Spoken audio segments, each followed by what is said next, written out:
ভোটের বাংলায় ফের নরেন্দ্র মোদী। ভোট ঘোষণার পর প্রথমবার মোদীর সফর। প্রথম দফার ভোটের বাকি মাত্র 18 দিন। ব্যাটল গ্রাউন্ড বাংলায়, তাই উত্তর থেকেই প্রচার শুরু। বঙ্গ বিজেপিকে চাঙ্গা করতে কি ভোকাল টোনে, অবশ্যই আমাদের নজর থাকবে। কথা বলবো, পার্থ রয়েছেন আমাদের সঙ্গে। পার্থ, ভোটের নির্ঘণ্ট ঘোষণার পর এই প্রথম বঙ্গ সফরে প্রধানমন্ত্রী, তার কথা শোনার জন্য নিশ্চয়ই সকলে প্রস্তুত। কি বলছেন তারা?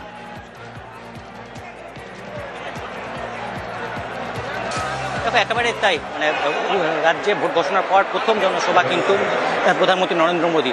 আর জনসভা তিনি শুরু করছেন প্রত্যেকে না উত্তরবঙ্গ থেকে, যেহেতু বামেদের পর উত্তরবঙ্গই কিন্তু শক্ত ঘাঁটি হিসেবে পরিচিত হয়ে উঠেছে পদ্ম শিবিরের কাছে।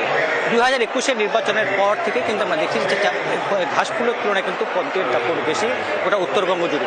আর এই কোচবিহার জেলা, যেখানে 9টি বিধানসভা আসন, সেখানে 2021-এ পদ্ম শিবির পেয়েছিল 7খানা আসন, 2খানা আসন মেখলিগঞ্জ এবং সীতায় পেয়েছিল তৃণমূল শিবির। পরবর্তীতে উপনির্বাচন কিন্তু দিনহাটা আসনটিও জয়ী হয় তৃণমূল শিবির এবং উদয়ন গুহ জয়ী হয়ে উত্তরবঙ্গ উন্নয়ন মন্ত্রী হন। কিন্তু পরবর্তীতে 2024 সাল, সেখানে যে লোকসভা নির্বাচন, সেই লোকসভা নির্বাচনের প্রাক্কালেও ঠিক এই এপ্রিল মাসেই রাসমেলা ময়দানে 2024-এ জনসভা করতে আসেন প্রধানমন্ত্রী নরেন্দ্র মোদী। যদিও 2024-এ লোকসভা আসনে কিন্তু জয়ী হয় এখানকার তৃণমূল কংগ্রেস। স্বাভাবিকভাবে তো এই গোটা কোচবিহার জেলা সহ গোটা উত্তরবঙ্গে বিজেপির যে দাপট রয়েছে, শক্ত গড় হিসেবে যে পরিচিতি রয়েছে, তাকে আরও শক্তিশালী করতে ঠিক বিধানসভা 26-এর নির্বাচনের আগে দলীয় কর্মীদের উদ্দেশ্যে কি ভোকাল টোন দিয়ে যান, সেদিকে কিন্তু তাকিয়ে রয়েছে শুধু কোচবিহার নয়, গোটা উত্তরবঙ্গ। একদিকে বন্ধ চা বাগান যেমন ইস্যু রয়েছে, তেমনি উত্তরবঙ্গ কিন্তু এই ভোটের আগে বিভিন্ন সংগঠন তারা কিন্তু আলাদা রাজ্যের দাবি তোলে। একদিকে পাহাড়কে আলাদা রাজ্যের দাবি, সে তেমনি কিন্তু রিটায়ার কোচবিহার থেকে পৃথক কামতাপুর রাজ্য, এই যে একাধিক এই যে রাজ্য আলাদা রাজ্যের দাবি, তাও কিন্তু ঠিক এই ভোটের মুখেই কিন্তু প্রতিবারই আমরা দেখে ওঠে।